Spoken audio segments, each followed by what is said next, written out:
The hardest battle you will ever fight is not against the world. It is not against your boss, your bank account, or the people who doubted you. The hardest battle is the one that happens every single morning at 5 a.m. between you and the person you were yesterday. We all have two versions of ourselves. There's the person we are and the person we were meant to be. The bridge between those two people is a single word: discipline. Meet Jack. Jack was a man who lived in the shadows of his own potential. He lived in a small, cluttered apartment in a city that never seemed to stop moving. Every morning he woke up to the sound of an alarm he hated. He would hit snooze, roll over, and hide under the covers for another 10 minutes, trying to escape a reality that felt heavy and gray. Jack wasn't a bad person. He was just a person who had given up on himself. He was 35 years old, working a job that barely paid the bills, and carrying an extra 30 pounds of weight that made every step feel like a chore. His dreams of being a creator, of being strong, and of being a leader had been buried under years of "I'll start tomorrow." The pain of Jack's life wasn't a sudden explosion. It was a slow, quiet leak. It was the look in the mirror every morning, a look of disappointment. It was the way he avoided eye contact with successful people on the street. He felt like a ghost in his own life. He was tired of being tired. He was sick of being the man who never finished what he started. The breaking point came on a Tuesday. It was raining. Jack was standing at a bus stop, soaked to the bone because he had forgotten his umbrella. He looked at his reflection in a puddle. He saw a man who was defeated. He saw a man who had let himself down. In that moment, the pain of staying the same became greater than the fear of changing.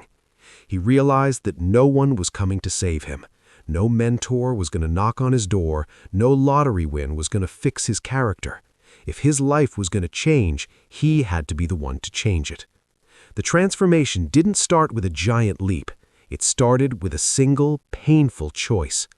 The next morning, when the alarm rang at 5 a.m., Jack didn't hit snooze. His body screamed for more sleep. His mind told him it didn't matter. But Jack didn't listen to his feelings. For the first time in his life, he listened to his commitment.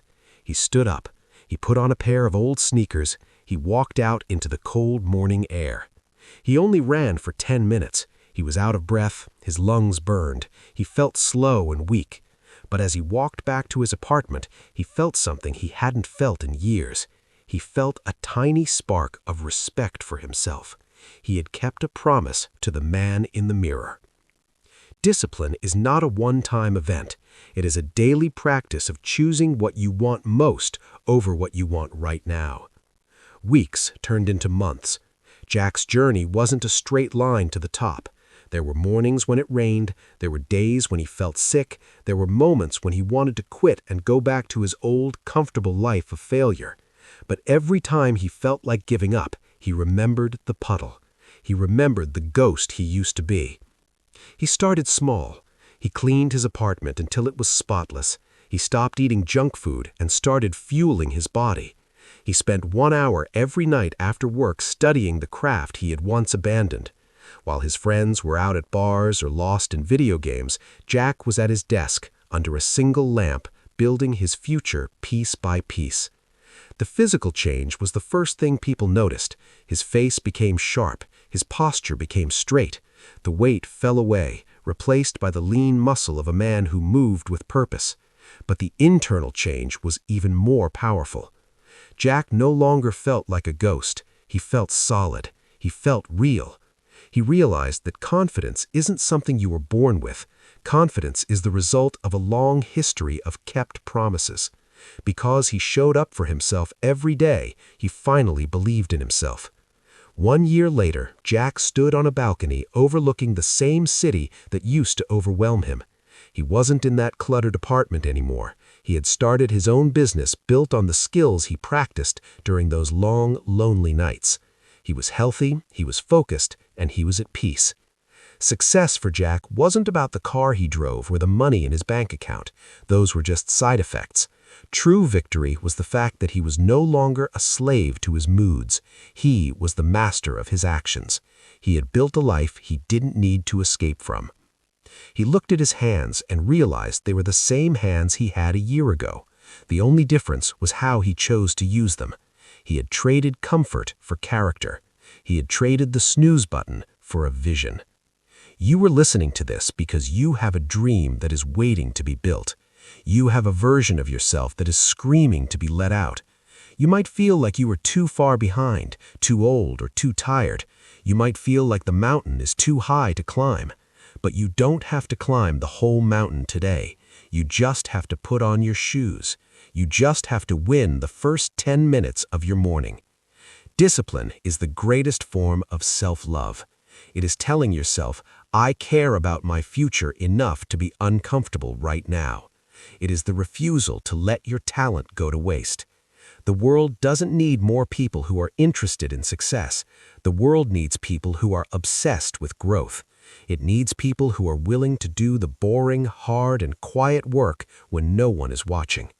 Stop waiting for the perfect moment. The perfect moment is a myth designed to keep you weak.